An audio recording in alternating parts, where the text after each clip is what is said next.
ప్రియమైన మా పరలోకపు తండ్రి, పరిశుద్ధమైన దేవా, నీకు వందనాలు. ఉదయకాల సమయంలో మీరు మన సజీలుగా వచ్చిన కొరకై స్తోత్రములు.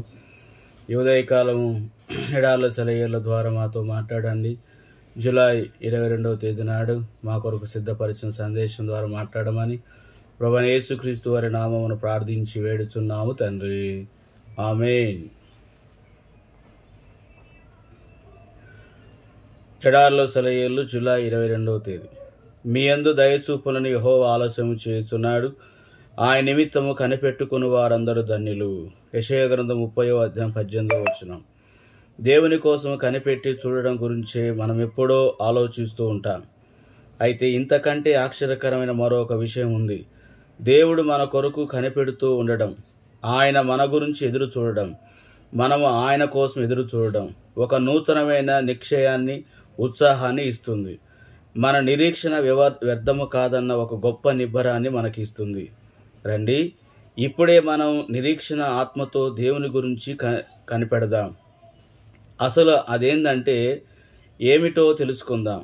తన పిల్లలందరి కోసం ఆయన ఊహల కందనంత మహిమాన్వితమైన ప్రయోజనాలను ఆశించి ఎదురు చూస్తున్నాడు. నువ్వు అనవచ్చు, ఆయన నాపై దయ చూపాలని నా కోసం చూస్తున్నాడు, సరే గాని నేను వచ్చి ఆయన కోసము కళ్ళు కాయలు కాచేలా ఎదురు చూసిన నేను అడిగిన సహాయము చేయడే? ఇంకా ఇంకా సుదీర్ఘంగా అలా వేచి ఉంటున్నాడే? దేవుడు ఎంతో అనుభవం గల తోటమాలి ఆయన తోటలో పండే ప్రశస్త ఫలాల కోసం ఎదురు చూస్తున్నాడు. వాటి కోసం చాలా కాలం కనిపెడతాడు. కాయలు పండ్లు అయ్యేదాకా వాటిని కోయడు. మనము తన ఆశీర్వాదాలను అందుకోవటానికి ఆత్మీయంగా ఎప్పటికీ సిద్ధపడతామో ఆయనకు తెలుసు. ఆ ఆశీర్వాదాలు ఎప్పుడు మనకు దక్కుతుందంటే అవి మనకు శ్రేయస్కరంగా ఉంటాయేమో ఆయనకు తెలుసు. ఆయన ప్రేమ సూర్యకాంతిలో ఉండి ఎదురు చూస్తుండగా ఆయన ఇచ్చే ఆశీర్వాదాలు అందుకునే విధంగా మన ఆత్మ పరిపక్వమవుతుంది. ఇది ఎంత అవసరమో శ్రమల మేఘాలు ఆవరించిన వేళ వాటి నుండి కురిసే దీవెనల జల్లుతో తడవడం కూడా అంతే అవసరం.